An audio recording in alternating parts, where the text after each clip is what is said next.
We live? Hi guys, welcome back to another form review live stream. As you may notice, Josh is not here, and that's on purpose. I also coach on this channel. This may come as a shock to some of you guys, but I actually have been coaching for the past couple months. Actually, after I competed in the distance competition is when I decided I would like to coach because it was a really fun process for me, and used to coach tennis, and my coaching brain has been very happy over the past couple months. For those of you guys who don't know as well, if you didn't know I was coaching, then you definitely don't know this existed. I've had a daily form reviews tier on Patreon. Josh has the same tier as well. I've got 43 students on there. That's exactly what it sounds like. It's daily form reviews, and you can submit daily, literally once a day, every single day for the whole month. And we've got lots happening over there. Let's just put it that way. A lot of people that actually will do it daily, and some people take advantage of it once a week. Whatever the case, it's flexible. It's probably the most flexible coaching you can get in disc golf online currently. So very fun tier. Just wanted to make you guys aware of that. We also have a $50 form review tier with Cam. He's another coach on our channel. He's great. You'll see his tier in the Patreon description as well, or what do you call those? Patreon tiers. And yeah, this is crazy. Dakota's running the live stream while I do some form reviews today. So, oh, hey, Dakota. Can you go to YouTube and do the little pop-out chat and then command, control, option, left, whatever it is. Make it biggie screen so I can see y'all's chats. Okay, and then I got to figure out, I've got one guy that has not, I need my phone. Oh, there it is. Got one guy that has not given me access to his file, and I want to see if he give me access. 907. I don't think he's done it yet.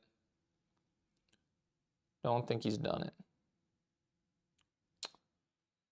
Let's see. Going to the secret, super secret word.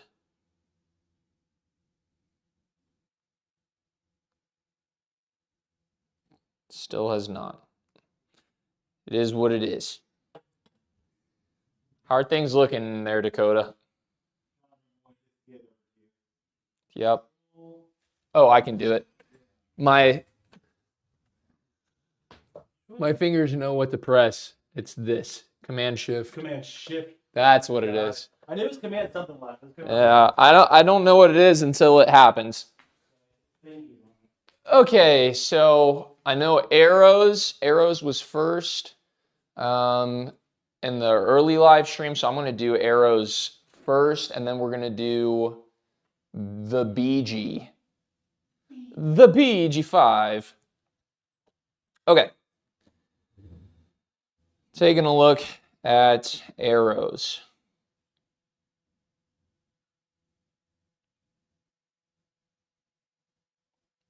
First things first, your dog is awesome. So chill. Form review of the dog. I'd give your dog 10 out of 10 dog form.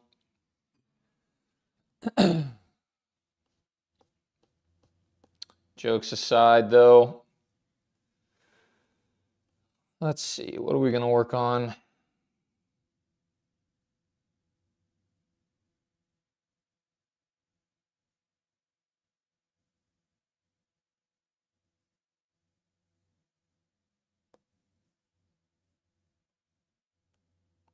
I think your biggest issue is this. Shoulders turning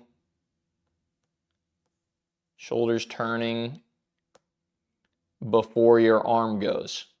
So notice you're not even really throwing the disc, you're just turning your shoulders and you're attaching that movement to your arm. You're not actually throwing, you're just turning and releasing. Yeah, you haven't sent your hand forward at all this entire time. You leave it in this position and you just turn your shoulders. So I can relate to this because I came from a very rotational sport background, and how I had to basically break this habit is a couple of different drills. So let me show you what I would do currently. First step of making sure that you're throwing and not just turning. Man, my shoulder is like really sore.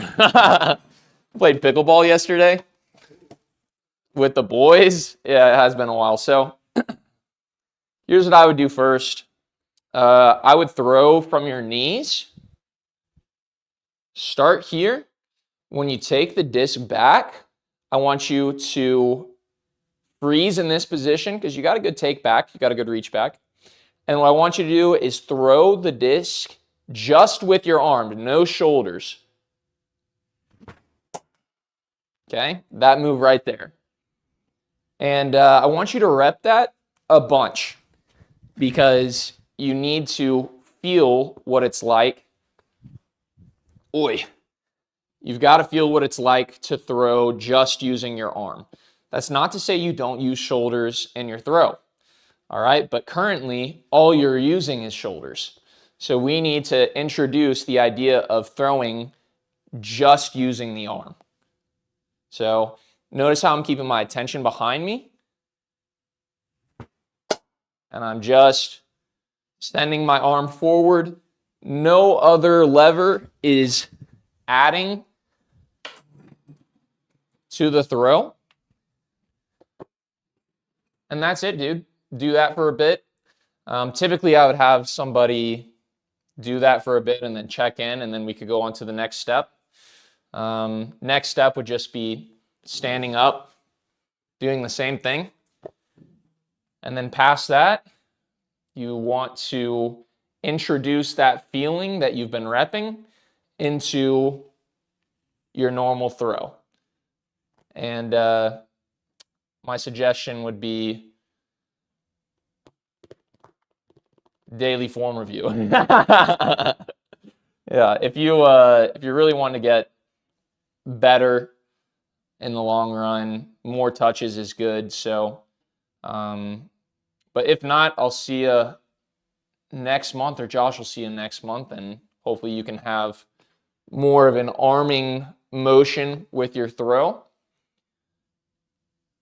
instead of just simply turning your shoulders and attaching that to your arm. Or I guess your arm's attached to your shoulders. You understand what I'm saying. Shoulders move, arm only moves when shoulders run out of mobility. Good coil though, or decent coil. All right. Any questions? Are you here?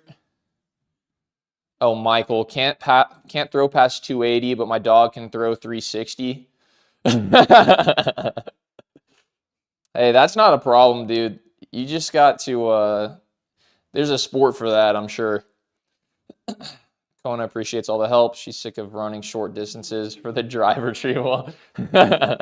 Doesn't look like Kona's really running right now. I think she's chill. She's chilling. Oh, yeah. The word. Yes. All right, Michael, any questions before we move on to the BG? If not, all set. All right.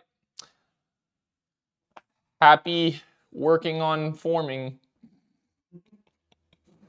That's definitely it's definitely the phrase they use these days, coaches.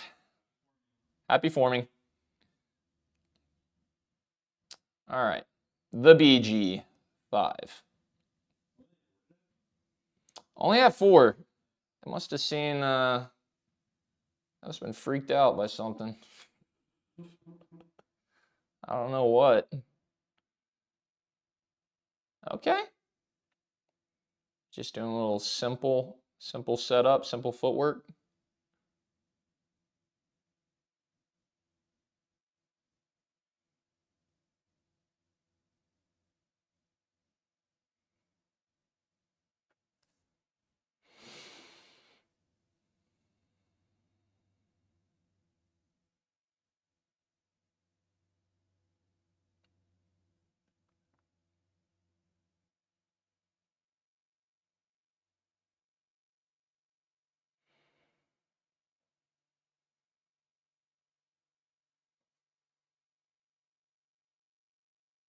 Okay, so it looks like you're definitely methodically working on your form, and I can tell. I think the run up is you've been putting a lot of work into the run up. I've seen your name before. What was the last thing that Josh told you to work on? Just so I'm not going taking you a different direction than he was taking you. If you're here, Brady. The Brady Bunch, the Brady Bunch. That's the way they became the Brady Bunch. I know you here, Brady. I'm gonna wait on your response. Or I'll just come up with my own instructions that Josh, he can just, you guys can just eat it. Just take that old form review advice and just eat it. Okay. I'm going to go ahead. I could ruin everything here. No, I don't think I'd ruin anything. So, a couple things that we could work on. Coil looks good. What's the most important? I like to work, like grip stuff is the easiest to work on. And you're missing out on, I mean, currently there's a ton of the disc showing right here, which means you're getting hardly any wrist curl. Notice that you can't see the disc from this view, whereas I can see your disc all the way out like this. So your wrist is pretty out. When you pull through, you want your wrist to curl in. Example of this is pretty much any person I pull up as a reference, but example of this, AB. Okay, here, notice actively curled wrist here. Neutral wrist, curled wrist. That's the big difference. What I like to do is I like to start with a neutral wrist. Oh, he's, last time you worked on coiling and footwork, simplified steps, move towards your target. Yep. That makes a lot of sense because it looks like that was very intentional work. Because you're definitely more coiled and your footwork was very deliberate. Anyways, back to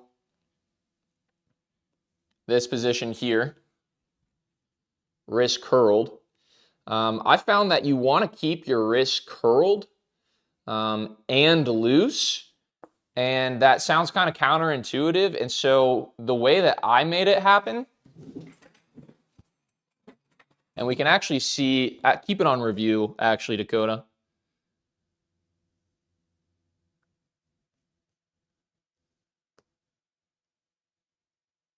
Okay, this is what I do.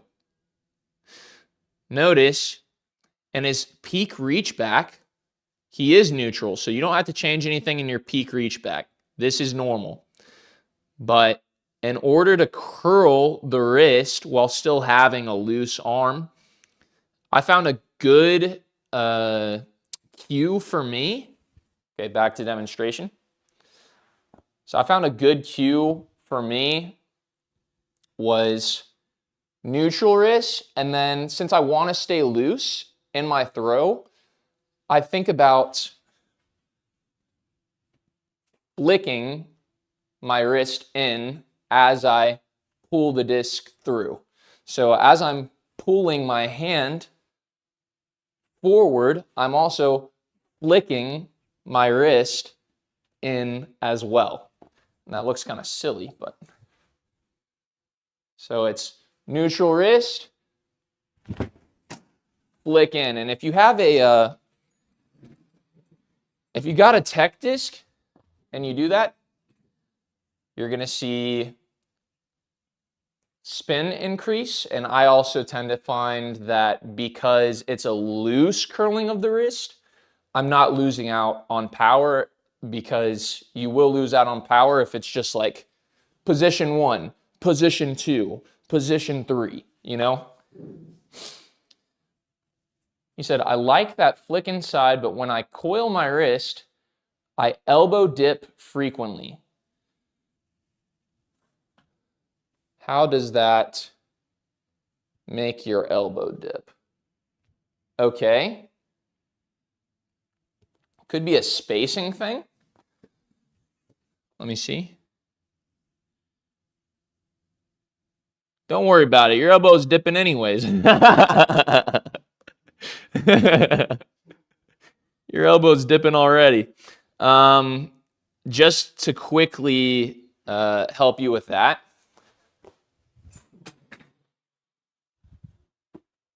Your elbow's dipping because you're not keeping your elbow out and up. So if I see what you're saying, if you don't have space and you curl your wrist in, well, you're going to hit your chest. So I get that. So your wrist being neutral, pulling through, you have enough space to not hit yourself. So create the space. And how you create the space, I'm so tall, bro. How you create the space is push your shoulders out, push your elbow out during, this is when you need to feel the push, right? Is during your pull through. All right, it doesn't matter if you're kind of pushed out and then you pull in, has to happen during the pull through phase. So what I do is I like to feel, I think I learned this from either Nick Crush or Blitz, but they talk about, this is called protracting the shoulders. All right, so it looks like this. It's almost like hunching. It basically is hunching. And alongside that, you also need to feel like you're pushing your arm out away from you. And that's the feeling that you need to memorize when getting into that power pocket.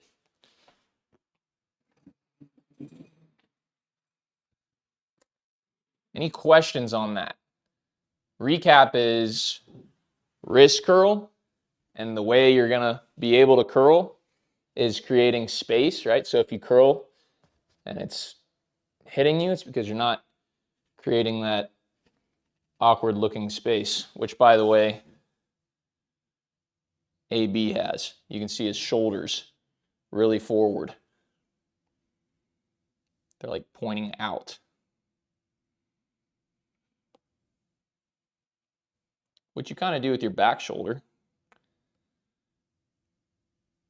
And you kind of do with your front shoulder. Should have looked at that.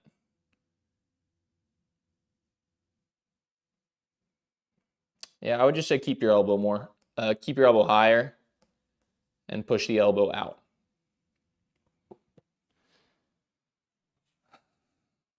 All right, Brady. Happy, what did we say? Happy forming. Happy forming, Brady.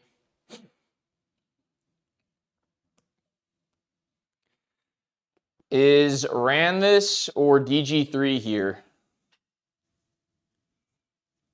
Will that hurt my trajectory? Oh, it won't hurt your trajectory. It will help your trajectory. Very much so. Unless your trajectory is a nose up air bounce. in which case it would hurt it, but then you just need to work on nose angles. So don't worry about the trajectory as long as it looks like I described. And then pop back in for a follow-up form review if you're finding that everything's going too high. DG3, let's get it. Ah, yes. I was looking at your form earlier, DG3.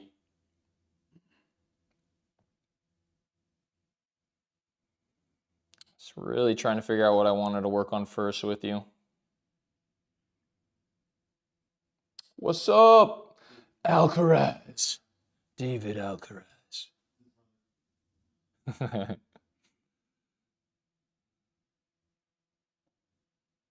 Okay, so the biggest thing I'm noticing, so if I'm just isolating upper body, not looking at lower body, because I could either choose to work on lower body first or upper body.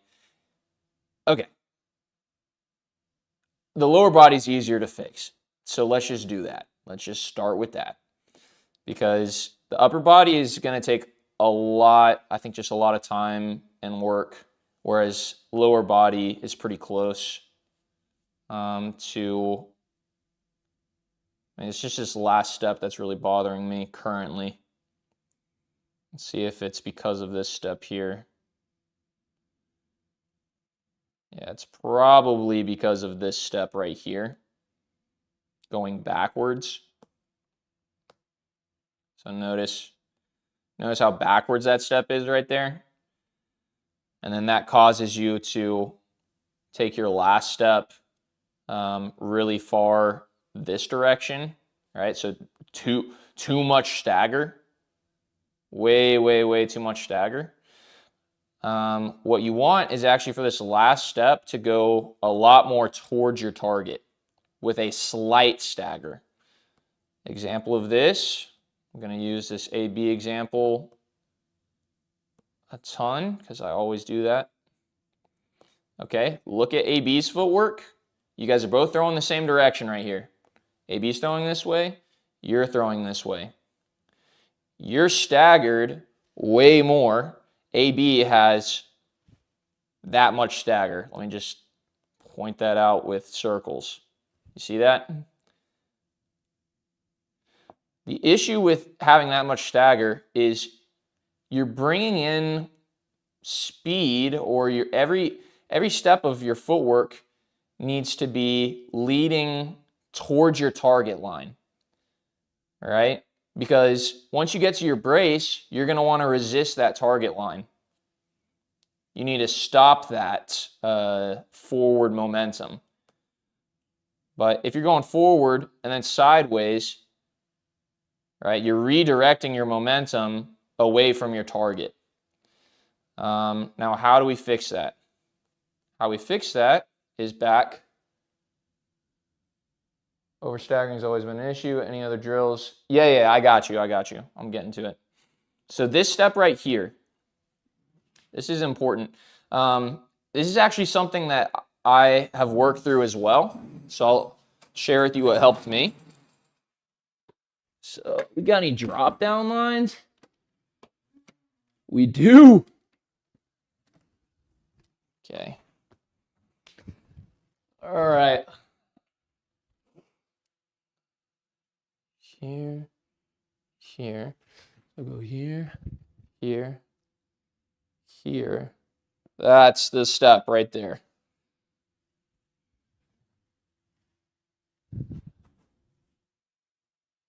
Here.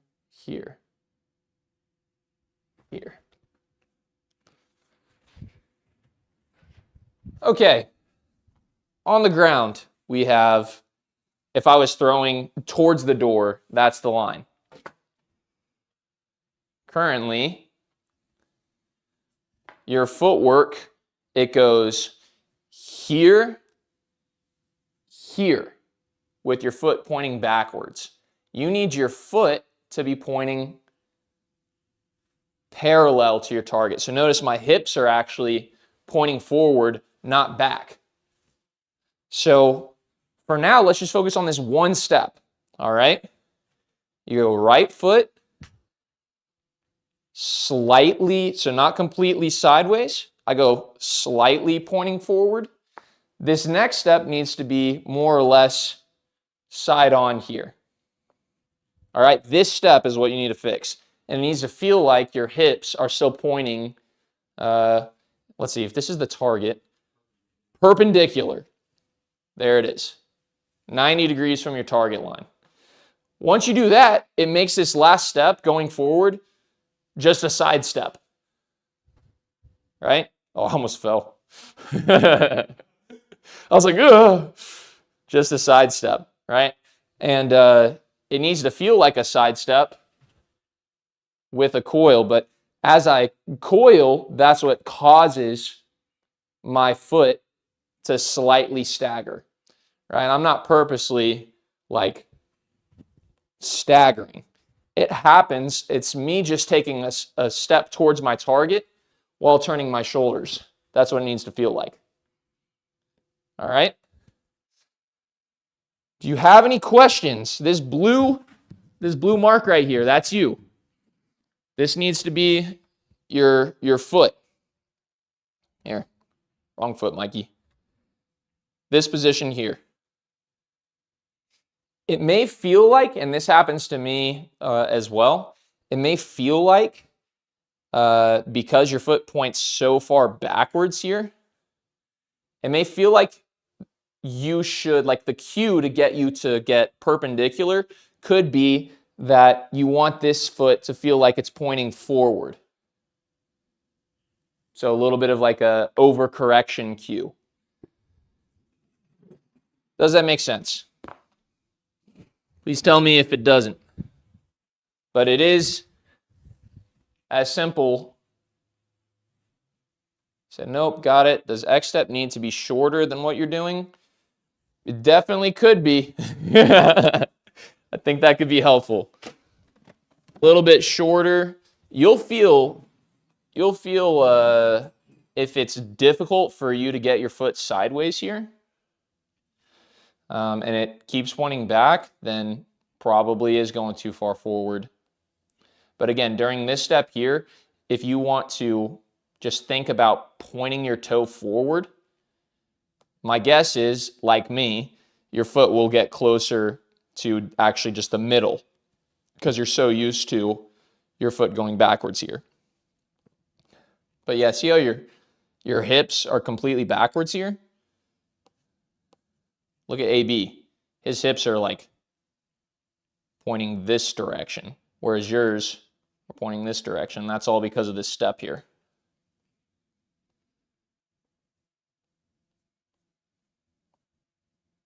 All right. Happy forming. Dawn.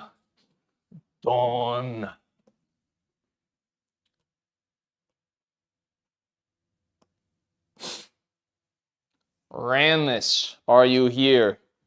I'm going to do yours next regardless, but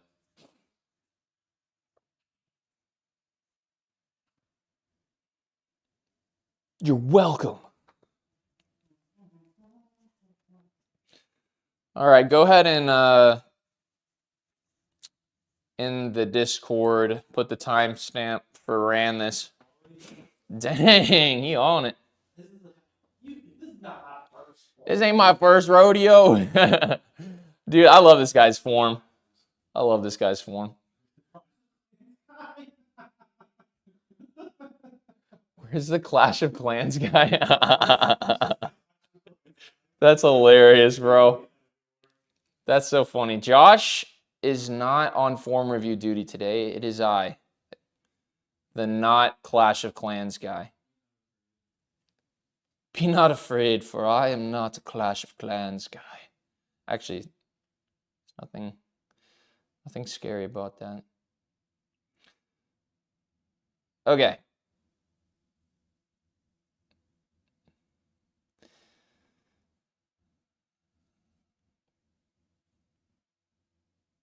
I'm going to have Josh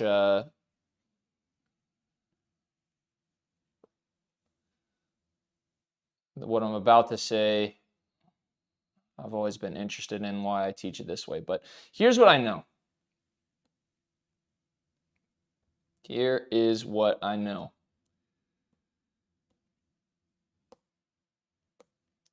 Far throwing pros, at least the ones that I try to mimic my form after, and that helped me, they do something that is kind of counterintuitive. It's like what people would talk about as, if you reach too far back, that's rounding.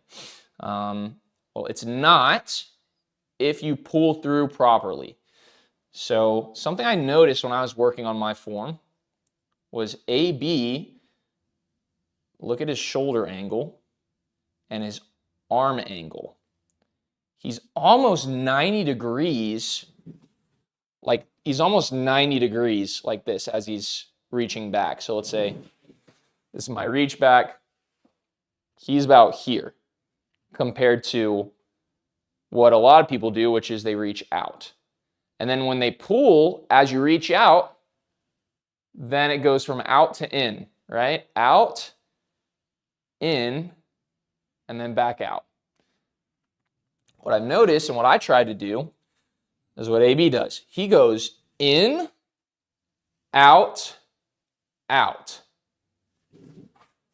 So in meaning inside, and then immediately out and out again. This is at least what I think about when I throw to get in these positions.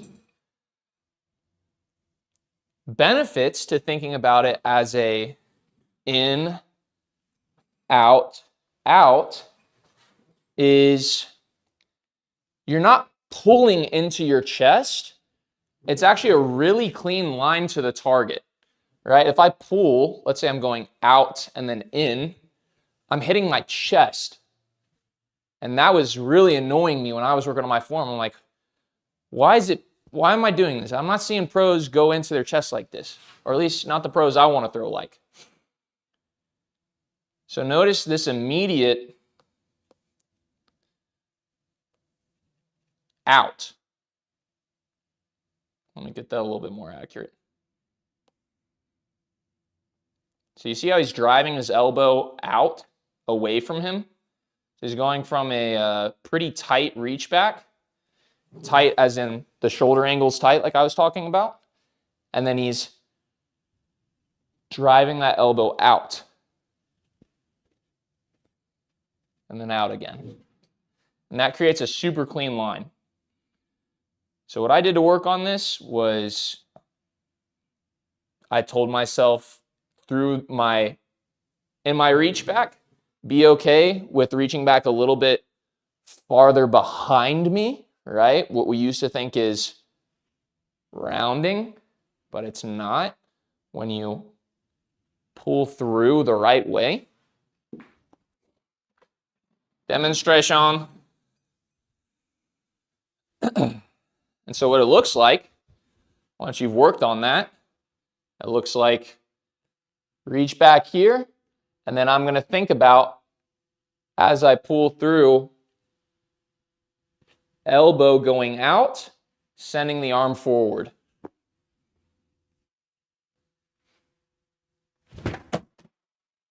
And it's super clean. Body doesn't get in the way.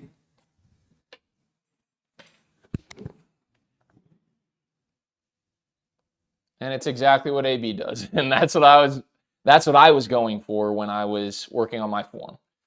And seemed to be very helpful in increasing my speed and distance. So creating that clean line, super important.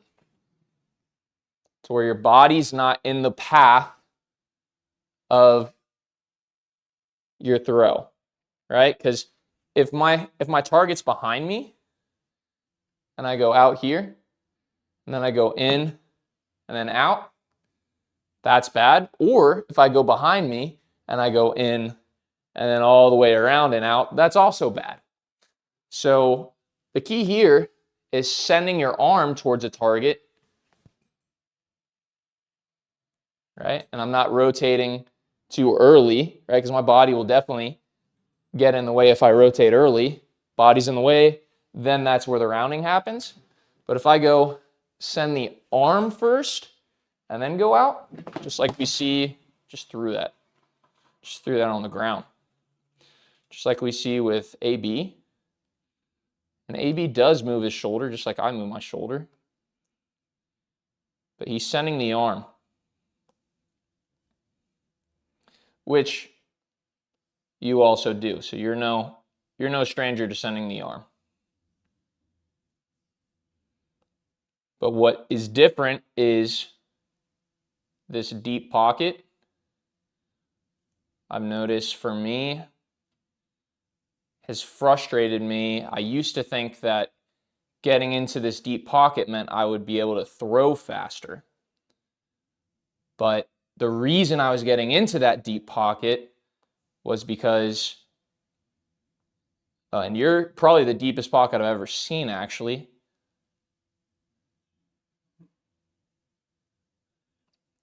And you gotta ask yourself, AB's trying to go deep pocket here, but he can't. He literally cannot do it. I've felt this. When you're throwing really, really fast, the centrifugal force pushes your arm out, away from your body. Notice his release versus your release, where you're completely forward after a deep pocket somehow. Only way you're going to be able to get into this position that I found, the way I got into your position was going super far out, just like you're doing here, and then pulling in. So you need to move your arm to this position and throw out. I'll have Josh take a look and see if I'm on crack here, but that's one thing I worked on, and it made a lot of sense to me. Trust me, when you try to get deep pocket from this position throwing out, it's going to look a lot closer to this. So that's what I would work on. Besides that, I also would work on your plant timing, but that's for another day. Try that out. Let me know how it goes. Also, would love to see all you guys in a daily form review tier. That's just me, though. That's just me. Anyone else sending their form in today? That was literally it. Happy Forming ran this. Any questions? He said that's okay. Where's the Clash of Clans guy? That's okay. That's okay. Next time. Anyone else trying to get their form in today? I'm trying to open this one guy's form. Still hasn't given me access. Feel bad for him because that's no bueno. Anything in the inbox? Ain't nothing to be had. You guys got any questions? Form-related questions? Is there anyone even here? They're here. We can just chat. Could get like a round of Disc Golf Valley in. I know you guys be playing Disc Golf Valley. It's in our DNA. Chap it. What's up? You haven't played Disc Golf Valley? Honestly, other than now, I didn't play any games, and then PCG probably came out, and that's the only thing. Yep. Yeah, I've been playing that with my Celebi deck. Yeah, I just got my first LVDX, and you get one more, and I can have the superior deck. Yep. It goes hard, dude. I'm like 60-40 with my win streak. Yeah, I got both. I have the two special arts the fun deck. Mm-hmm. Well, Dakota, Yeah. I think that's it, brother. Thank you guys for watching. I really enjoyed this. I kind of wish it was a more packed-filled day. We doing a disc partnership this year? I don't know. I don't know. The Clash thing. Yo, what's good, David? What's good, David? The Clash thing, that could still happen. The reason we stopped with Clash was because we already knew that it was going to be for a season. Yeah, you just showed up. I mean, we just finished up right here. I ain't got no more form reviews to do. Thank you, Chappet. As far as the Clash thing, that could still happen. They are only interested in sponsoring when it's like in season. So for whatever reason, like that's just when things are the best for them is in season.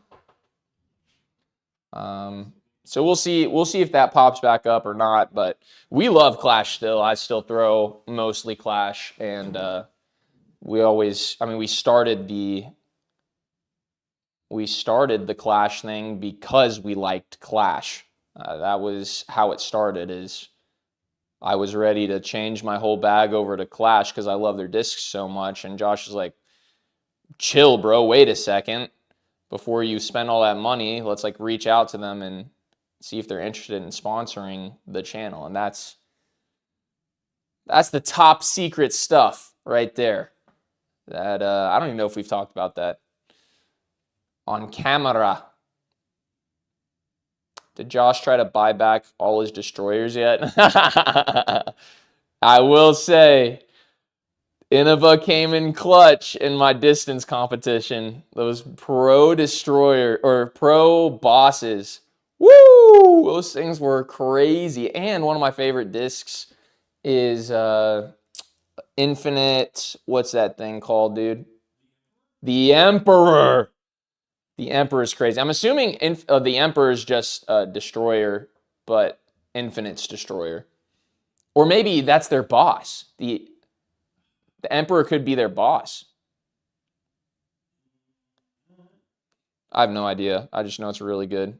You said AKA Destroyer. Yep. Yep. So, hey, this channel started out with hating on Innova. It did. Well, it didn't start out that way, okay? Josh loved Innova. Yeah. That's so true. We had like a time, okay? Okay, so Emp is their version of the Destroyer. Okay. That makes sense. During the first, wasn't it during Vlogmas that you guys did that weird Fireproof video? Yeah, but we did Vlogmas like 2 years ago. Yeah, well, it was 2022 when we made the. Yep, 2022. Have you been around that long?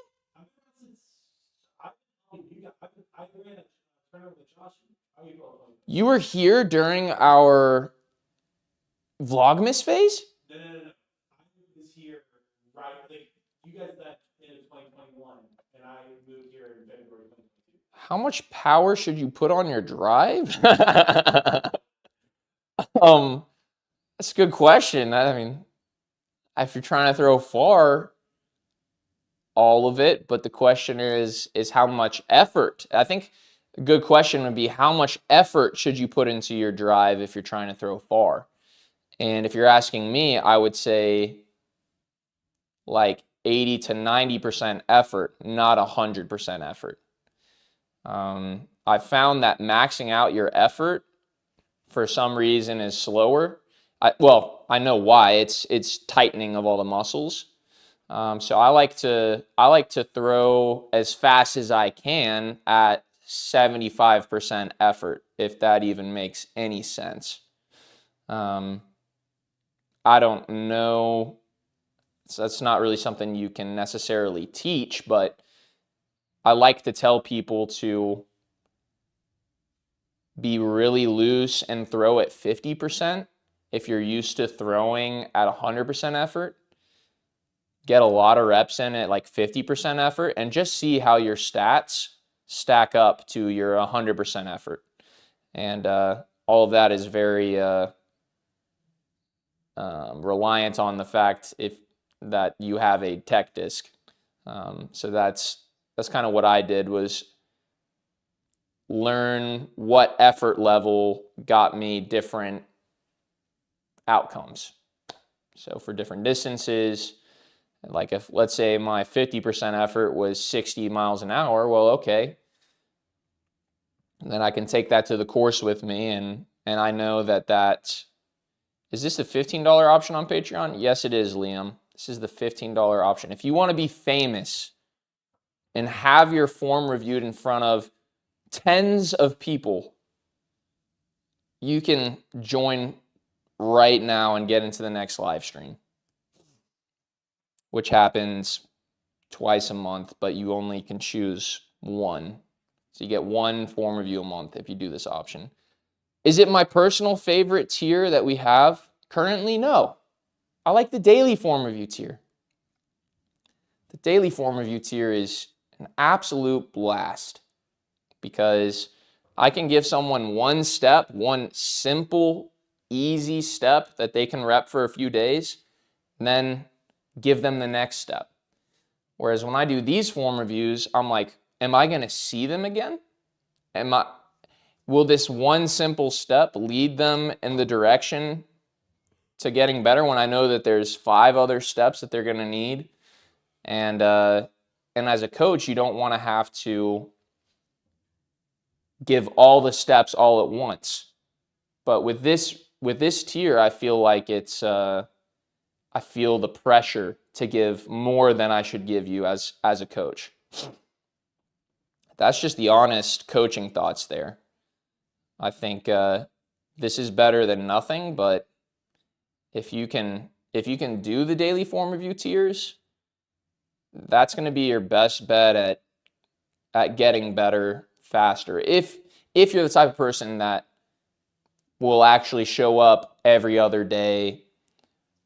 Is it true that the hardest thing with 30 days between lessons is just to work?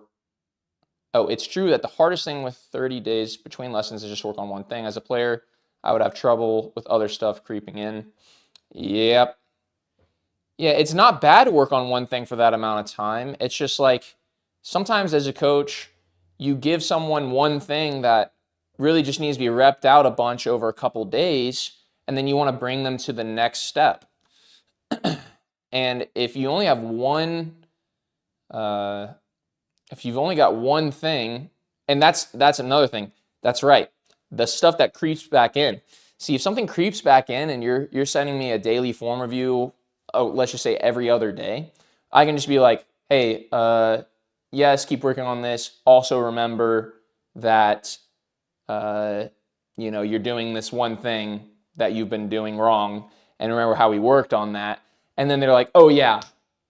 And because we've already worked on that with them, they can fix it quickly, because that'll happen. You'll go back to old form things a bunch. But if you've worked on it, you've worked on the fix enough, you can quickly fix it. You just need to be reminded. And that's a really good point.